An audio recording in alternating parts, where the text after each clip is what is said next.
Et on ne sait pas jusqu'où va s'arrêter ce conflit qui a déjà pris une dimension de guerre.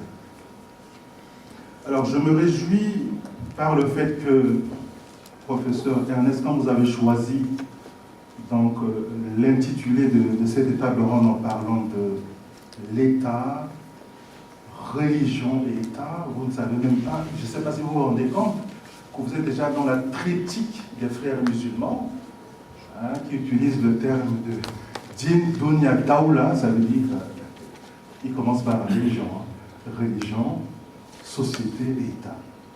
Donc, pour les frères musulmans, ce n'est qu'une seule et même réalité, il n'y a pas de séparation. Et là, ça c'est vrai que maintenant, quand on va se retrouver à compte, ça pose des problèmes. Il n'y a pas de séparation entre religion et société. Ce n'est pas possible. Vous appartenez à une religion et cette religion englobe cette société. Et l'État qui surgit de cette société également épouse le contour de cette religion. Alors non, ça forme un tout, un ensemble. Alors donc, c'est ça qui pose problème maintenant quand on essaie un peu d'approcher cette réalité qui me semble un peu simple, mais qui est assez complexe. Alors, derrière cette guerre, maintenant je parle de guerre, pas de guerre potentielle, une guerre certainement qui a déjà commencé, peut-être à l'échelle régionale, une guerre qui est déjà transnationale, parce que si vous prenez le cas de Daesh, ça traverse le Moyen-Orient, ça arrive en Afrique, avec des répercussions en Europe, notamment en France, en Belgique, etc. Alors donc, il y a une sorte de dimension un peu éclatée de la géographie de cette guerre. Alors, mais derrière cette guerre, parce qu'il ne faut pas seulement rester à l'aspect militaire, il y a également la guerre idéologique qui est enclenchée. C'est des idéologies maintenant qui entrent en conflit à partir de la disparition de la guerre froide. La guerre froide a laissé un vide, et ce vide est en train d'être comblé par des idéologies qui émergent de part et d'autre. Il y a une idéologie qui a dominé pendant des siècles, jusqu'aujourd'hui, qui est relayée par l'ultralibéralisme, etc., la démocratie et tout. Mais maintenant, le vide qui est laissé par les deux blocs, le bloc Est et le bloc Ouest, alors d'autres idéologies sont en train de monter en puissance et de se positionner vis-à-vis de ce monolithisme idéologique, pour combattre ce monolithisme idéologique et pour entrer maintenant dans peut-être une sorte de multi-idéologisme. Alors nous sommes un peu entrés dans cette phase où la nouvelle guerre idéologique épouse aussi donc l'aspect religieux qui occupe le devant de la scène. Mais là-dedans, vous avez le mélange à la fois du religieux, du politique, et ça va plus loin encore de l'économique. De toute façon, on commence à parler de plus en plus du finance islamique pour remplacer le capitalisme qui est en train de se casser le nez, qui entraîne des États dans la déroute, les peuples dans les déroutes. Voilà. Il faut une alternative au capitalisme économique ultralibéral, qui a enchanté le monde, mais qui a créé beaucoup de désordre, et qu'il va falloir maintenant chercher à compenser par une autre alternative. Alors donc on commence à parler des finances islamiques.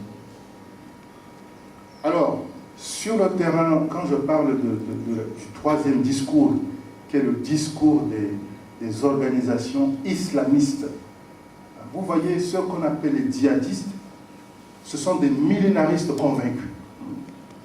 Alors, ils prônent l'idéologie de l'apocalypse. C'est le combat final. Pour eux, ils sont entrés dans l'ère du combat final.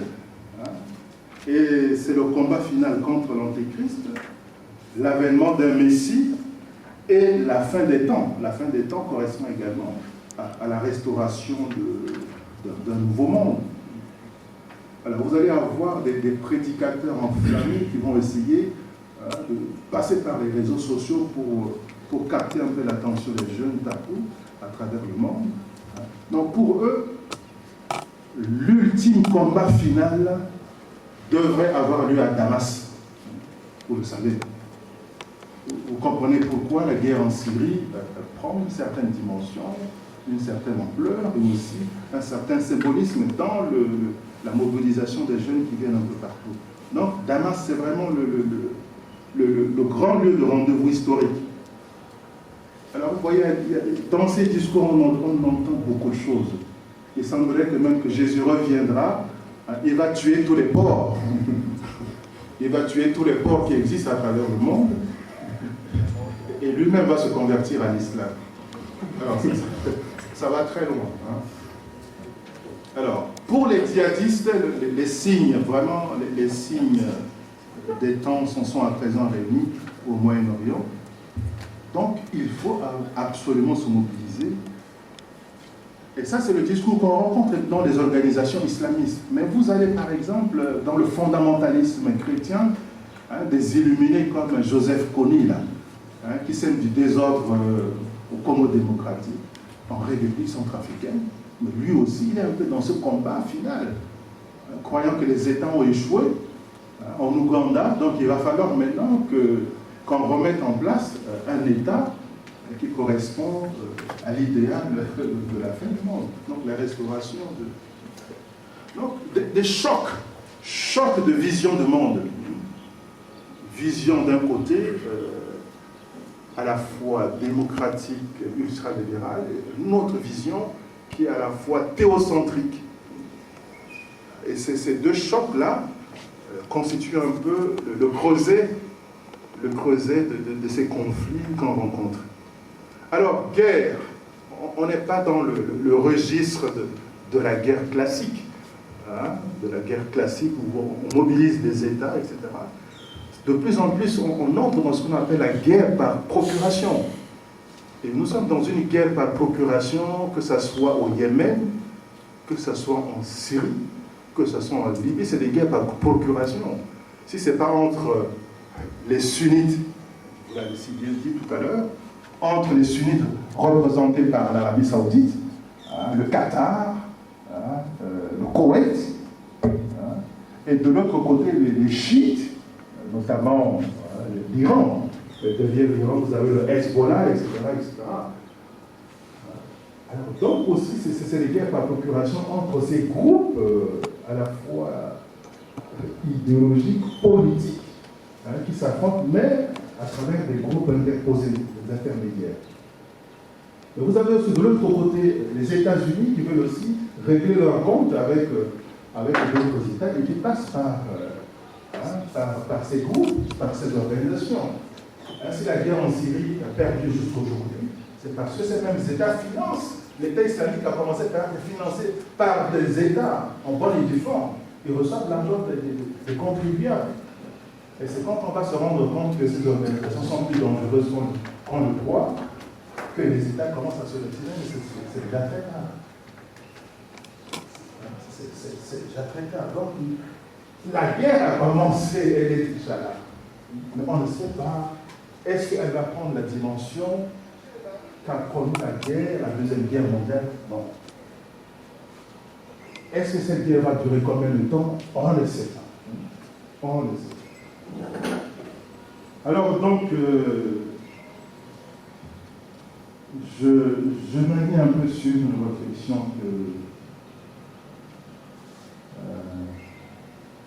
Ashtung a soulevée en disant, c'est vrai que je n'adhère pas totalement à son éthique mondiale pour la construction de la paix, mais il dit quand même quelque chose de très sensé. En disant qu'il ne peut pas y avoir de paix entre les nations tant qu'il n'y a pas de paix entre les religions. Et ça, on peut le vérifier rien qu'à partir du poids démographique des croyants. Alors, j'ai ici, par exemple, essayé de relever les dernières estimations à partir d'une ONG américaine. Il y a aujourd'hui plus de 5,8 milliards, 5,8 milliards de croyants à travers le monde. On estime à peu près combien de population mondiale? C'est 7 ou c'est 8? C'est 7, non? 7. C'est 7. 6. 6 et 7. 7. Vous voyez, on est proche de 7. Le poids que représentent les croyants à travers le monde est impressionnant. Mais comment les croyants, y compris les chefs d'État, même des puissances mondiales, qui sont aussi des croyants avec nous, comment ils ne pèsent pas aussi lourd dans la question de la paix, à tel enseigne que c'est la dimension de la conflictualité qui prend tout le dessus. Tout le dessus. Alors, deuxième réflexion qui m'intéresse un peu dans son argumentation, c'est qu'il n'y a pas de paix sans dialogue entre les religions. Mais pour qu'il y ait dialogue entre les religions, il faut également des réflexions sur les religions. Et c'est là que l'intérêt de ce débat, de cette table ronde, pour nous permettre de vraiment réfléchir finalement quelle est, en dépassant un peu la thèse de Durkheim et autres, quel est l'intérêt de la religion dans une société. Il faut dépasser la dimension sociale. Au-delà de la dimension sociale, finalement, quel est l'intérêt de la religion pour la société? Si ce n'est pour créer des conflits, pour engendrer la guerre. Voilà. J'en ai fait. Merci beaucoup, M. le recteur. Cette présentation va être enchaînée par celle du professeur Eloine Missi-Togo, qui est aussi un spécialiste des sciences des religions. Il ne va pas nous dire si Dieu va mourir bientôt en Afrique ou pas. Peut-être, parce que la guerre. Voilà.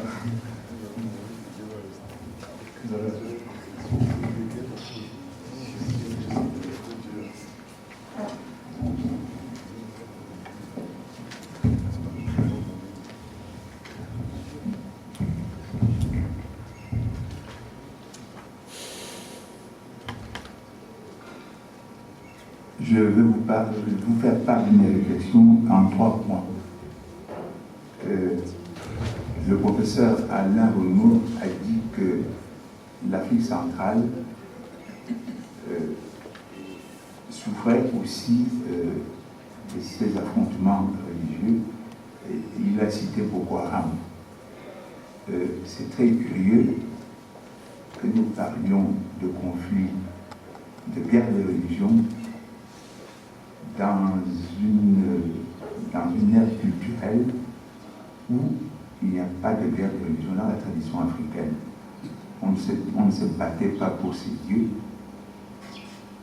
on se battait pour les dons que Dieu nous donnait, par exemple la terre, mais jamais pour ses croyances ou ses convictions religieuses. Et c'est malheureusement ce qui est en train de nous arriver. Et on se demande comment il se fait que, après une longue coexistence pacifique des religions chez nous, y compris dans les familles, vous avez des familles où il y a des chrétiens, des musulmans qui vivent en paix. Comment cela a-t-il pu changer pour qu'on en arrive à ce qui se passe, par exemple, avec la secte Boko Haram? Ça, c'est... Comment est-il possible de retrouver cette convivialité africaine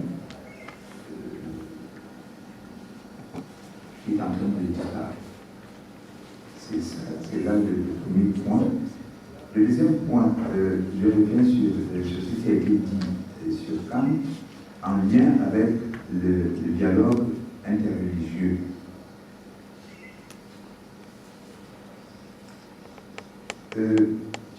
C'est vrai qu'il faut entendre ce que dit Kant quand il invite les religions à cette espèce de purification. C'est vraiment un ouvrage très curieux. Quand il nous dit que la morale est ouverte à la religion, et il fait quand même des réflexions sur la prière, des choses comme ça. Mais le problème qu'on se pose, donc mon premier point, c'est d'entendre cette invitation. Et je vais vous montrer, je vais dire après, au cours du dialogue des religions, que cette invitation a été en partie entendue dans ce qu'on appelle le dialogue des religions, et même dans l'Église catholique. Pas facile. Mais il y en a qui comprennent qu'il faut dépasser le faux culte. Mais on peut se demander si, quand vous nous avez demandé que penser de la solution de Kant, est-ce que c'est acceptable par les religions? L'interpellation, oui, est acceptable. Mais on a du mal à. On éprouve une telle difficulté devant cette réduction de la religion à la raison pratique. Kant semble avoir perdu de vue l'aspect objectif de la religion. Peut-il y avoir une religion sans culte, sans institution? Il a peur que la prière ne soit une manière d'agir sur Dieu, c'est vrai. Mais sa conception de la prière comme disposition à plaire à Dieu laisse quelquefois désirer. J'ai une question à vous poser, monsieur le professeur, à propos du mal radical. Je ne suis pas sûr d'avoir bien compris. Certains disent que la compréhension du mal radical comme essentialité du mal est un malentendu ou un contresens. Quand on ne voulait pas dire que le mal était invincible, au contraire, est-il vrai que, d'après certains commentateurs, le mal radical signifie simplement que le mal a des racines dans l'homme, qu'on peut donc l'éradiquer. Et alors là, il y a aussi une question. Est-ce que le mal peut se réduire au mal moral, à une conduite qui ne tient pas à la raison? L'homme est-il maître du mal? Je passe donc au dialogue interreligieux pour dire que l'appel de Kant, me semble-t-il, a été entendu depuis Vatican II. Pour ce qui est du christianisme, les relations entre le christianisme et les religions du monde ont été reconsidérées. L'Église est ouverte aux autres religions. Encore une fois, c'est très compliqué, on ne va pas entrer dans ce genre de débat ici.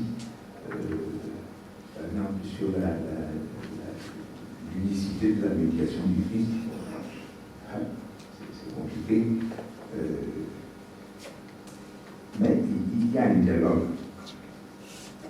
La liberté religieuse a été affirmée par Vatican II dans le temps du document Dignitatis Humanae. Et je rappellerai ici la critériologie interreligieuse de Hans Kuhn, la critériologie interreligieuse de la vérité, selon Kuhn. Ça me paraît intéressant. Il pense qu'il y a un critère général de vérité, quand on parle de religion, c'est le service de l'homme. C'est le service de l'homme.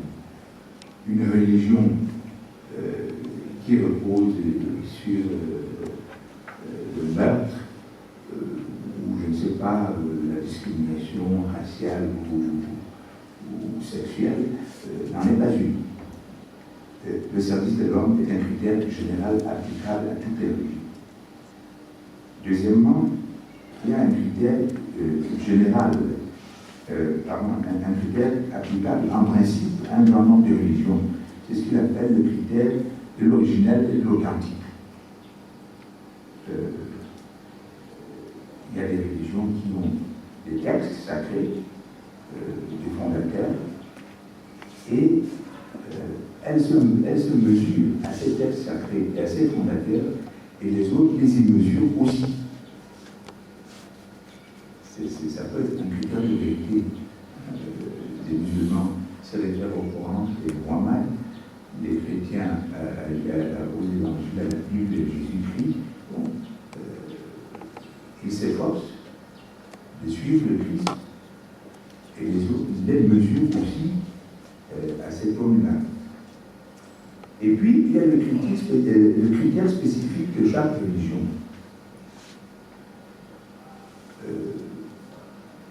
Pour les chrétiens, je l'ai dit, c'est le Christ. Pour les musulmans, c'est Muhammad, Allah et Muhammad, etc. Donc, il y a, de ce point de vue, la vraie religion pour moi. Mais quand on dit ça, il ne faut pas oublier qu'il y a plusieurs vraies religions pour les autres.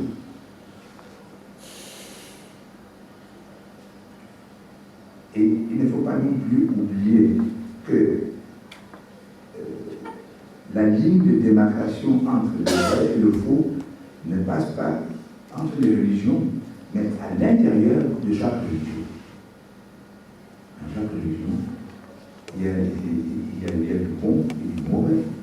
Et c'est pour ça que pour nous chrétiens, nous sommes toujours appelés à nous convertir.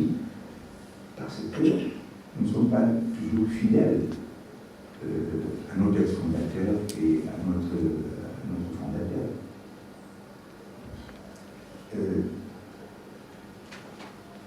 Je pense donc que le dialogue interreligieux qui a commencé et qui continue avec beaucoup de mal, il faut le dire, va dans le sens de ce que Kant demande à la religion de faire. Et le troisième point, le professeur Lemour a dit que dans ces conflits, il y avait des enjeux économiques, politiques et sociaux, et que ce n'était pas son propos de s'étendre là-dessus. Jules Kepel a été invoqué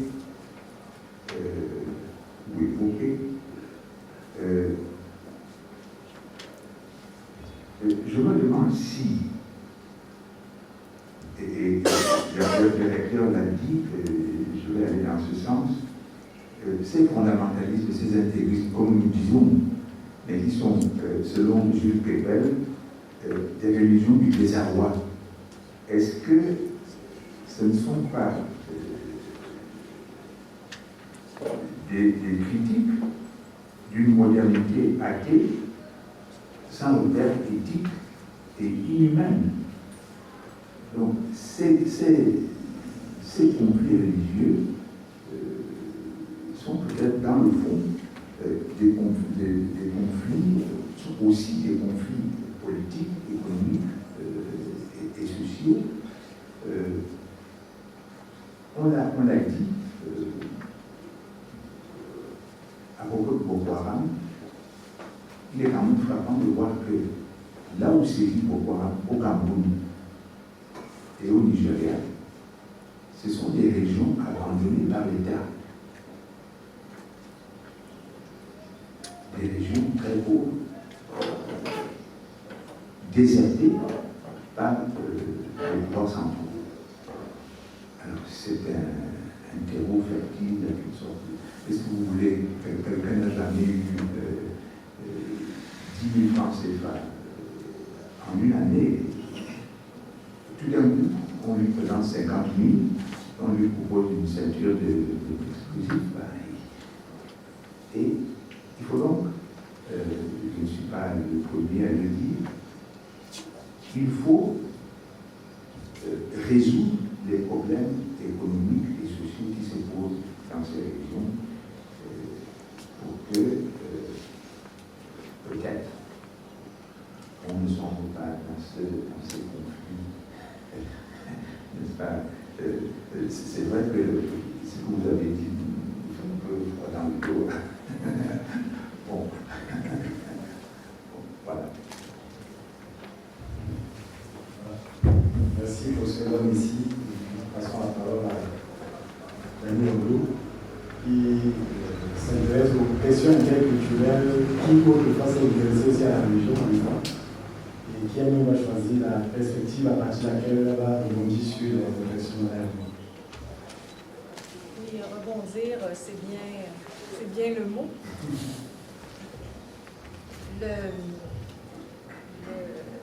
La présentation que vous avez faite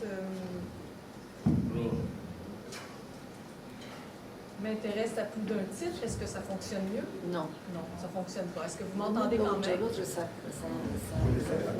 Est-ce que